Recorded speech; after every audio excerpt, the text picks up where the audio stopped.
स्वागत है आपका हुनर एजुकेशन के इस ऑनलाइन प्लेटफॉर्म पे। तो आज हम लोग मॉडर्न हिस्ट्री का, आधुनिक इतिहास का टॉपिक जो है वो पहला स्टार्ट करने जा रहे हैं, जो कि एग्जाम के पॉइंट ऑफ व्यू से बहुत ही महत्वपूर्ण प्रश्न बनेंगे। पहले हम लोग टॉपिक वाइज चर्चा करेंगे, जो भी यूरोपीय कंपनियों का आगमन हुआ उनके बारे में बताएंगे। तो सबसे पहले आप वीडियो को शेयर करेंगे और सारे बच्चे चैनल को सब्सक्राइब करेंगे, लाइक करेंगे और शेयर करिए जल्दी से अपनी इस क्लास को, और जल्दी से हम लोग अपने इस टॉपिक की ओर बढ़ेंगे। तो ये बहुत ही इंपॉर्टेंट टॉपिक होने वाला है, जो कि एग्जाम के पॉइंट ऑफ व्यू से बहुत ही महत्वपूर्ण होगा और सभी कॉम्पिटिटिव एग्जाम्स के लिए बहुत ही बेहतर क्लास होने वाली है। तो सबसे पहले जाकर के शेयर करेंगे और आएंगे अपनी क्लास की ओर। तो देखते हैं, तो ये जो आधुनिक भारत के इतिहास है, यूरोपीय कंपनियों के आगमन की चर्चा होने जा रही है आज, और ये यूपी पुलिस, यूपीएसआई और होमगार्ड को तथा एसएससी को डेडिकेट की होकर के चलता है। तो चलिए शुरू करते हैं, अपने क्लास की ओर आते हैं। तो इसमें आपने देखा कि टॉपिक क्या हमारा, भारत में यूरोपीय कंपनियों का आगमन। अच्छा ये बताइए, भारत में यूरोपीय कंपनियां क्यों आई, क्यों इसके कारण रहे? बिना किसी कारण के कोई कार्य नहीं होता है। तो भारत ही क्यों, ये ईस्ट इंडीज प्रदेशों में ही क्यों यूरोपीय लोग व्यापार करने के लिए आए? तो यूरोप में क्या होता है कि सर्दी ज्यादा होती है और वहां की वो अनुकूल जलवायु नहीं है, जो कि वहां रहने वाले वासियों के लिए, जैसे गर्म मसाले, सूती वस्त्र, ऊनी वस्त्र, है ना, और ये सारी चीजें अवेलेबल नहीं थी। जो कि भारत जो उष्णकटिबंधीय जलवायु का क्षेत्र है और यहाँ पर विभिन्न प्रकार की फसलें होती हैं, इसीलिए इसको सोने की चिड़िया कहा गया है ना। तो महमूद गजनवी का जो शाही इतिहासकार था, जिसका नाम था उतबी, उसने भारत को सोने की चिड़िया कहा है।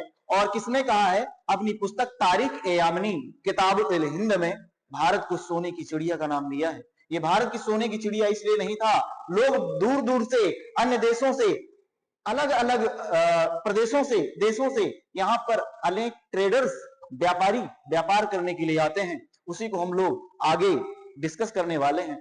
तो सबसे पहले हेडिंग है आपकी, भारत में यूरोपीय कंपनियों का आगमन, जो कि आपने पहले ही थंबनेल पर देखा होगा। यूरोपीय कंपनियों का आगमन। भारत में जो यूरोपीय कंपनियां आई, उनके आगमन का क्रम किस तरह है वो हमको देखना है। तो जो कंपनियां हैं उनको आने का क्रम है, तो पहले लिखेंगे हम लोग कंपनी का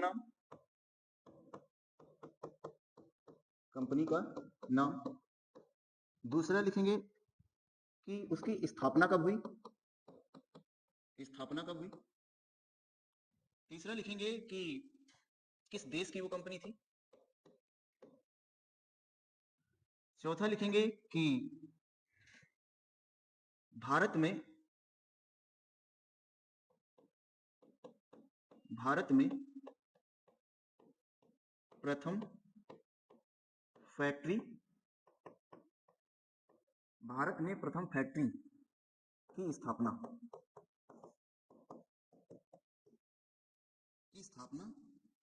का वर्ष क्या था, कब स्थापना की, और स्थान कहां पर स्टेबल किया हुआ था, ये देख लेंगे।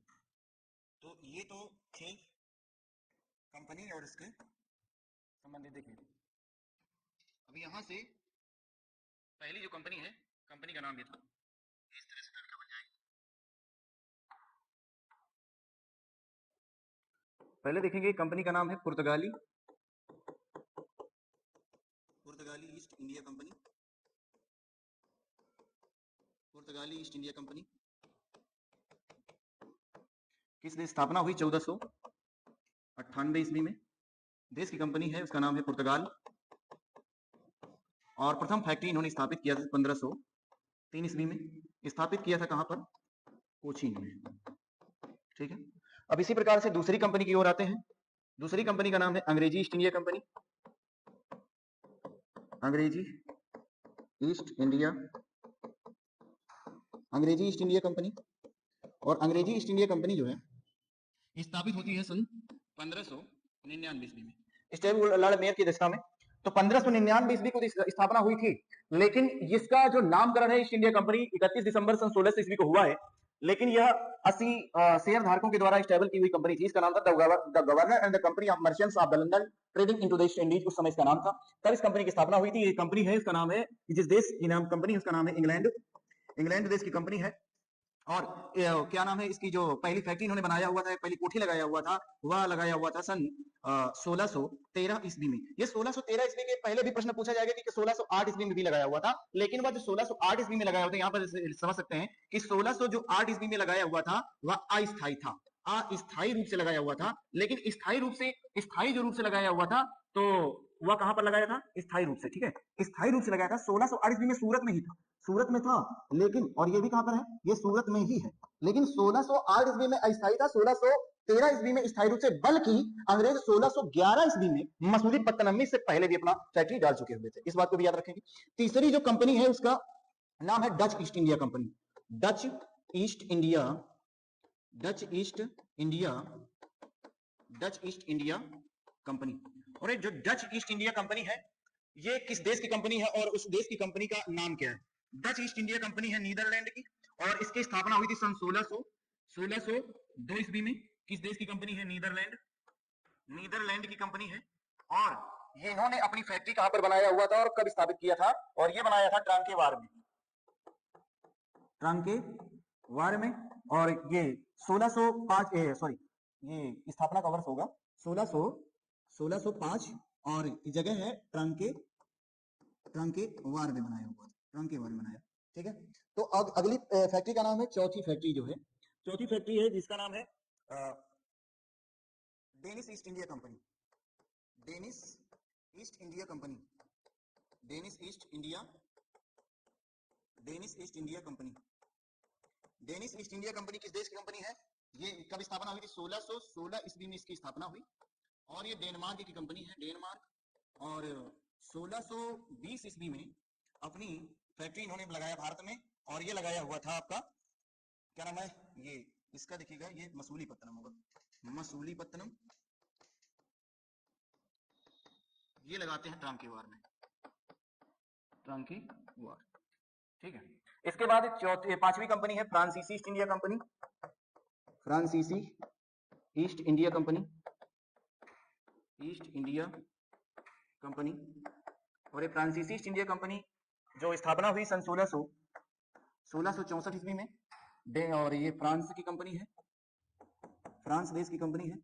और ये भारत में अपनी पहली फैक्ट्री लगाते हैं 1668 ईस्वी में, और ये भी इन्होंने सूरत में लगाया हुआ था, ठीक है। अगली कंपनी है, उसका नाम है, अगली जो कंपनी है उसका नाम है, छठवीं कंपनी जो होगी उसका नाम है Swedish east India company, Swedish east India company. और स्वीडिश ईस्ट इंडिया कंपनी की स्थापना हुई थी सन 1731 ईस्वी में। लेकिन ये जो जिस देश की कंपनी है उसका नाम है स्वीडन, स्वीडन की कंपनी है। और इन्होंने भारत में अपनी कोई भी फैक्ट्री स्थापित नहीं की, और ये कहां से व्यापार करते थे? ये लोग चीन से व्यापार करने लगे थे। तो ये रहा यूरोपीय कंपनियों का भारत में आगमन और उसका क्रम भी रहा कि वो कौन सी कंपनी की स्थापना हुई और वो कंपनी कब से आई है। उन्होंने इंपॉर्टेंट ये बन जाता है कि इनके आगमन का क्रम कौन सा हुआ, कि इसके पहले कौन सी कंपनी आई, इसके बाद में कौन सी कंपनी आई। तो सबसे पहले आई पुर्तगाल ईस्ट इंडिया कंपनी, इसके बाद में अंग्रेजी ईस्ट इंडिया कंपनी आई, बल्कि डेनिश ईस्ट इंडिया कंपनी पहले ही बन चुकी थी लेकिन वो बाद में आई थी, ठीक है, इस बात को याद रखेंगे। और इसके बाद आई आपकी फ्रांसीसी ईस्ट इंडिया कंपनी, इसके बाद लास्ट में आई है स्वीडिश ईस्ट इंडिया कंपनी। इनके इंपॉर्टेंट क्वेश्चन ये बनते हैं किस देश की कंपनी थी और ये इन्होंने सबसे पहले अपनी फैक्ट्री कहां पर स्थापित किया हुआ था, इनके भी ये प्रश्न इंपॉर्टेंट हो जाते हैं, ठीक है। तो आइए हम लोग देखते हैं कि यूरोपीय कंपनियां जो हैं, जो भारत में आने का जो एक क्रम रहा, इससे तो प्रश्न बनते ही बनते हैं। दूसरी बात यह है कि ये जो कंपनियां हैं वो आई, लेकिन वो क्यों आई हैं ये सबसे पहले देखेंगे। तो सबसे पहले जो कंपनी है उसका नाम देखिएगा, इसका नाम है पुर्तगाली ईस्ट इंडिया कंपनी। तो पहली हमने कंपनी की बात हम लोग पहली कंपनी की बात करने जा रहे हैं, इसका नाम है पुर्तगाली ईस्ट इंडिया कंपनी, पुर्तगाली ईस्ट इंडिया, पुर्तगाली ईस्ट इंडिया कंपनी। पुर्तगाली ईस्ट इंडिया कंपनी हमने अभी बताया कि किस देश की कंपनी है। पुर्तगाली ईस्ट इंडिया कंपनी जो देश का नाम है, पुर्तगाली ईस्ट इंडिया कंपनी जिस देश की कंपनी है तो उसका नाम है पुर्तगाल, पुर्तगाल देश की कंपनी है। और पुर्तगाल का जो राजा था उस समय, राजा उसका नाम था प्रिंस हेनरी। प्रिंस हेनरी उस समय वहां का राजकुमार है ठीक है। हेनरी जो है वह राजकुमार है जिसको एक उपाधि मिली थी, उपाधि का नाम था द नेविगेटर। द नेविगेटर नामक उपाधि से था। नेविगेटर का मतलब होता है जहाज रानी निर्माण करता, मतलब जहाजों का, शिप का, बड़े बड़े पोत बनाने का काम करने वाला व्यक्ति था। और यह एक वैज्ञानिक भी कह सकते हैं, जो बनाएगा, निर्माण करता था, ये उसका जानकार व्यक्ति था। ठीक है। और वहीं से एक व्यक्ति हुआ जो भारत में जलमार्ग की खोज करता है। वहीं से एक व्यक्ति आया जिसका नाम था, अच्छा, ये भारत की जलमार्ग द्वारा खोज करेगा। भारत की जलमार्ग के माध्यम से खोज किया क्या? क्योंकि जलमार्ग का कोई रास्ता नहीं था भारत में व्यापार करने के लिए। यूरोपीय कंपनियां भारत में आएंगी, ये कारण होगा। तो भारत में जलमार्ग की खोज किया, है ना। किसने खोज किया था? वो व्यक्ति है वास्को डिगामा। उस व्यक्ति का नाम है वास्को डिगामा।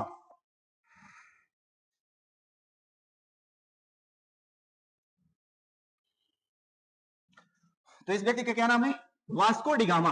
तो वास्को डिगामा ने जलमार्ग के माध्यम से भारत की खोज किया। ठीक है।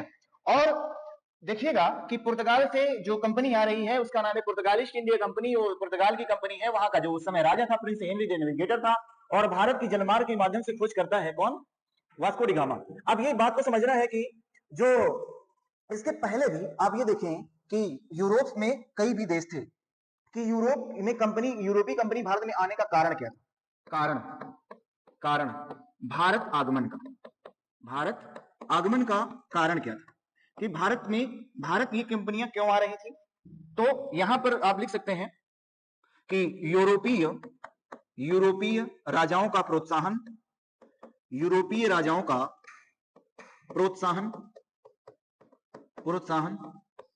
है ना। और दूसरा है कुस्तुनतुनिया का पतन। कुस्तुनतुनिया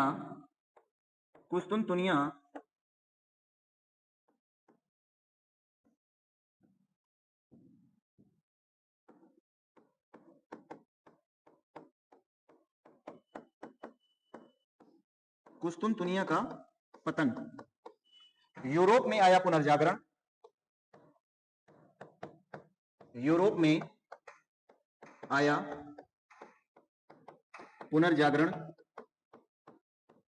और भारत की आर्थिक संपन्नता, भारत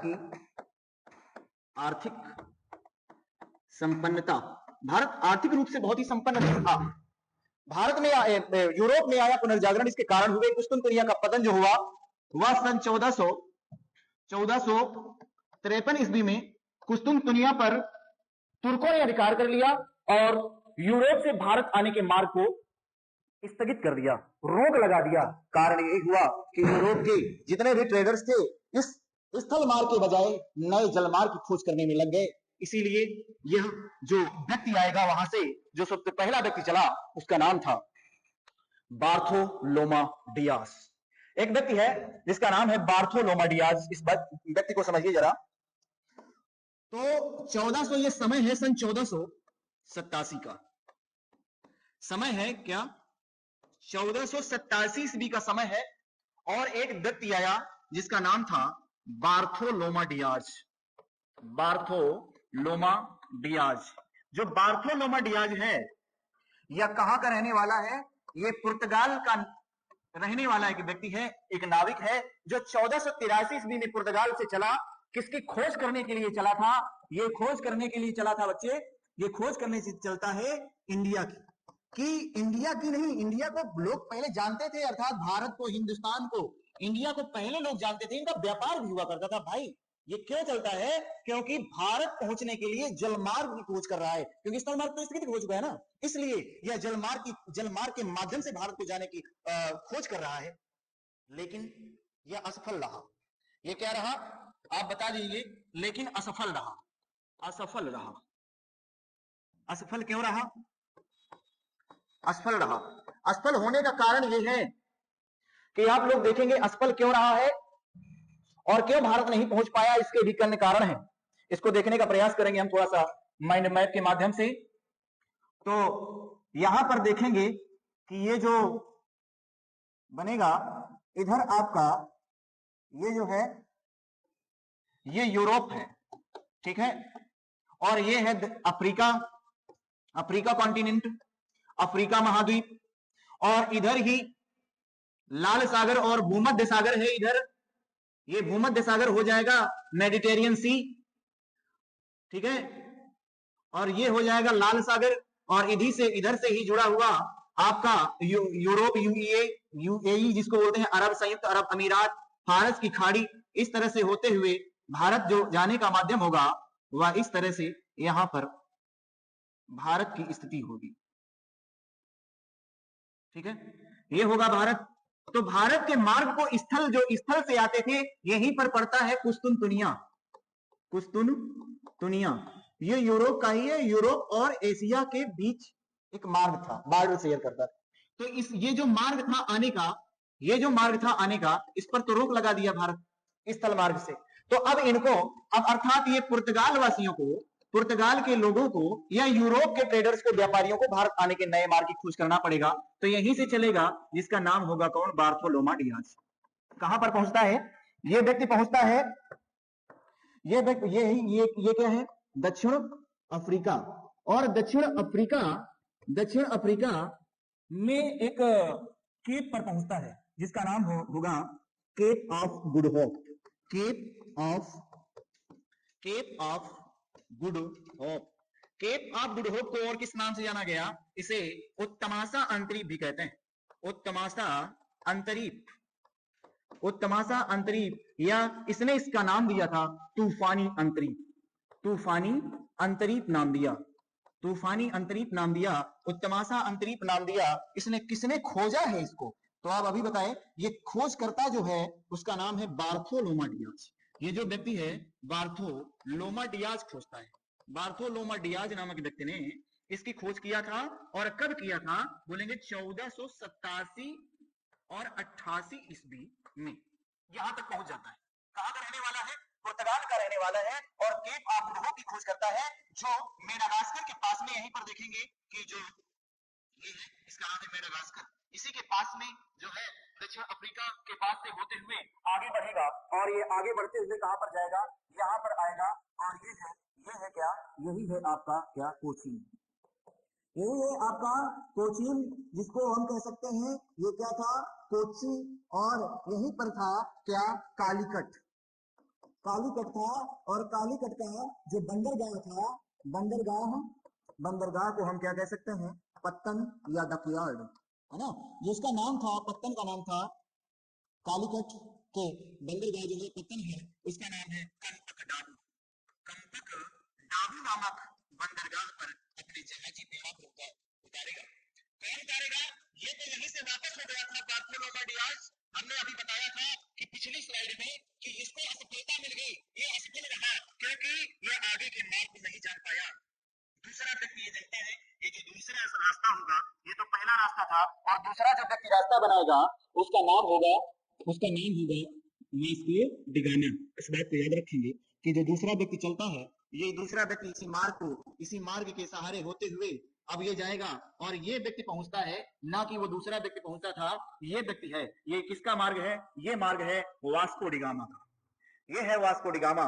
वास्को डिगामा जो है ना, इस मार्ग के माध्यम से, ये इसका मार्ग का सहारा लेते हुए, और यहीं पर एक व्यक्ति मिला, एक व्यक्ति मिला था, कहां पर, मेडागास्कर में, जिसका नाम था गुजराती व्यापारी, जो था गुजराती व्यापारी, और एक गुजराती व्यापारी की सहायता से, जिसका नाम था अब्दुल मजीद नामक गुजराती पथ प्रदर्शक की सहायता से वास्को डिगामा कहां पर पहुंचता है, कोचीन के या कोची के कालीकट के बंदरगाह पर, जिसका नाम था कंपक डाबू, अपने जहाजी बेड़ा को उतारता है। और उस समय जो यहाँ पर शासक होता है,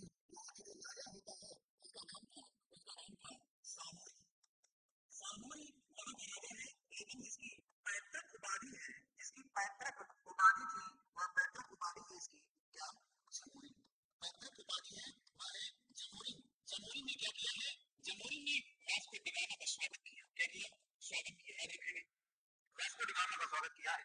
तो ये जो है, इस माध्यम से ये यूरोपीय ट्रेडर्स, यूरोप के जितने भी ट्रेडर्स या कंपनियां हैं, जो भी व्यापारी आते हैं, उनके आने का जो मार्ग प्रशस्त किया था, वो सबसे पहले किया था किसने? बार्थोलोमा डियाज ने, लेकिन केप ऑफ गुड होप तक ही रह गया। आगे चल करके मार्ग जो प्रदर्शक मिला उसकी सहायता से वास्को डी गामा कोचीन जाकर के पहुंच गया। अर्थात यही वो पहला व्यक्ति है जो इतिहास में गलत पढ़ाया जाता है कि भारत की खोज किसने किया। भारत तो पहले से था, विश्व में पहले से भी स्टेबल था, लेकिन भारत की खोज नहीं किया, जल मार्ग की खोज किया है। भारत के लिए एक नए मार्ग, जल मार्ग की खोज करने जो वाला व्यक्ति है उसका नाम था वास्को डी गामा। इस बात को आपको समझना है, इस बात को याद रख लेना है। अच्छा, और एक व्यक्ति ने जो किया था वही दूसरा व्यापारी है, वो भी था, जिसका नाम था क्रिस्टोफर कोलंबस। क्रिस्टोफर जो कोलंबस है, क्रिस्टोफर कोलंबस ने किसकी खोज किया? अर्थात ये जो खोज करता है यह भारत की खोज करने के लिए निकलता है। इसका उद्देश्य क्या था? क्रिस्टोफर कोलंबस का उद्देश्य था भारत की खोज करना, लेकिन यह भारत की खोज नहीं कर पाया। क्यों? निकला था तो भारत की खोज करने के लिए, लेकिन यह कहां पर पहुंच गया? यह पहुंच गया था अमेरिका पहुंच गया। यह कहां पर पहुंच गया? अमेरिका। और कहां पर? किस अमेरिका? मध्य अमेरिका पहुंच गया।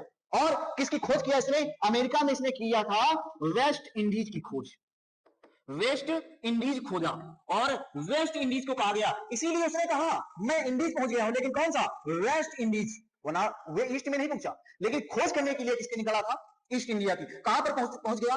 West Indies. इसीलिए उसने कहा कि ये वेस्ट इंडिया होगा, लेकिन वो वेस्ट इंडिया नहीं था, वो क्या था? वो अमेरिका था। याद रखें, ये जो खोज किया था अमेरिका की इसने, जो वेस्ट इंडीज पहुंचा था, वह 1492 ईस्वी में पहुंचा था। याद रखें, क्वेश्चन इंपॉर्टेंट हो जाएगा। ठीक है, अगले प्रश्न की ओर आते हैं। अब देखिए, इसी प्रकार से अन्य खोजकर्ता भी हुए, बहुत सारे ऐसे यूरोपीय खोजकर्ता होंगे जिससे पूछा जाएगा कि बताइए बार्थोलोमा डियाज ने किसकी खोज किया? तो आप बता देंगे सन 1483 में बार्थोलोमा डियाज ने केप ऑफ गुड होप की खोज किया, जिसे उत्तमासा अंतरीप के नाम से जाना गया, जिसे तूफानी अंतरीप नाम दिया। क्रिस्टोफर कोलंबस ने किसकी खोज किया? तो क्रिस्टोफर कोलंबस खोज करता है, मैं फैक्चुअल इंफॉर्मेशन आपको थोड़ी सी दे देता हूं, अब लिख ही देता हूं, ठीक है? तो देखिएगा, जो खोज करता है इसका नाम है पहला बार्थोलोमा डियाज। बार्थोलोमा डियाज जो खोज करता है वो केप ऑफ गुड होप की खोज किया।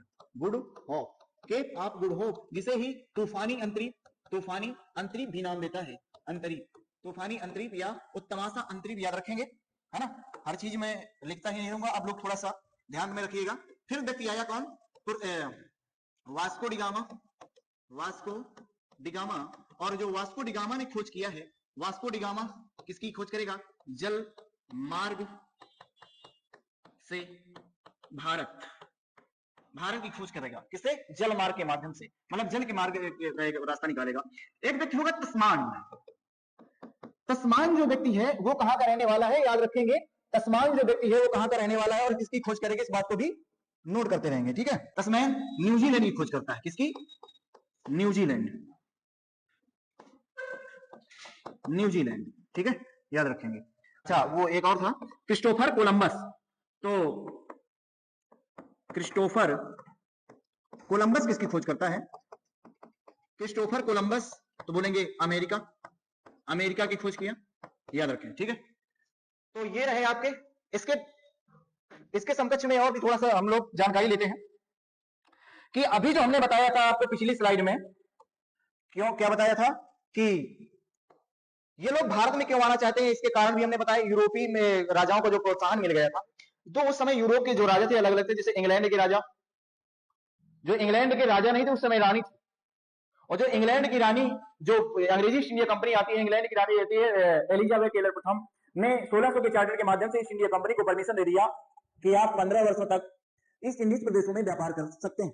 इसी प्रकार से और यूरोप में पुनर्जागरण का भी माहौल बन गया। इसके कारण यूरोपीय कंपनियां भारत में आई, नए नए खोज आविष्कार हुए, उसका जो सहारा लेते हुए कंपनियां भारत में प्रवेश करेंगी, आगे आएंगी। भारत आर्थिक रूप से संपन्न होगा, इसके भी कई कारण हैं। और ट्रेडर्स कैसे आ रहे हैं, जैसे मार्को पोलो आर्थिक रूप से संपन्नता का कारण बनाता है भारत में। कि भारत, जब Marco Polo, the travel of Marco Polo अपनी किताब में लिखता है कि 1293-94 ईस्वी में अपनी पुस्तक the travel of Marco Polo में लिखता है कि भारत आर्थिक रूप से संपन्न देश हुआ करता था, था, तो वो भी लिखता है। तो इस प्रकार से जो सबसे पहले आया, मैंने आपको बता दिया, पहली कंपनी आई पुर्तगाली ईस्ट इंडिया कंपनी, और सबसे पहले जो व्यक्ति आया उसका नाम था बार्थोलोमा डियाज, और सेकंड बार में जो व्यक्ति आया उसका नाम था वास्को डी गामा। अब समझिएगा कि वास्को डी गामा कितनी बार भारत आया। वास्को डी गामा कितनी बार भारत आया? तो पहली बार तो भारत आया, कितनी बार? कितनी बार भारत आया? क्वेश्चन बनेगा कि वास्को डी गामा कुल कितनी बार भारत आया? तो कितनी बार भारत आया था वास्को डी गामा? पहली बार कब आया? सन 1498 ईस्वी में आया, पहली बार हो गया। दूसरी बार का जब आएगा तो 1502 ईस्वी में आएगा, और तीसरी और अंतिम बार जो आएगा वह 1524 ईस्वी में आएगा। तीसरी और अंतिम बार होगा वह 1524 ईस्वी में आएगा, और यहीं पर यह अंतिम बार होगा। कौन सा बार होगा? अंतिम बार आया, और यहीं पर इसकी क्या हो गई? मृत्यु हो गई।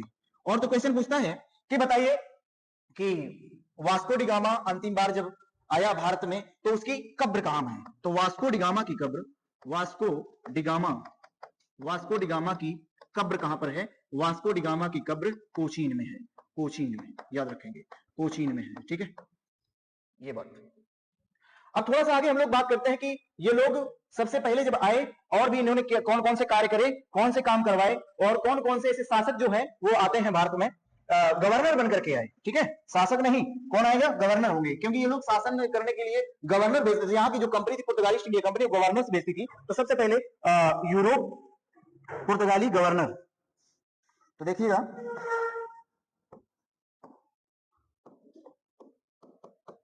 पुर्तगाली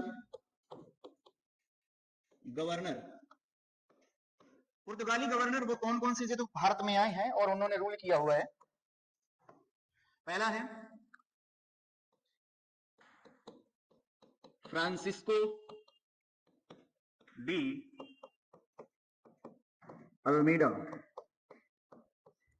दूसरा है अल्फांसो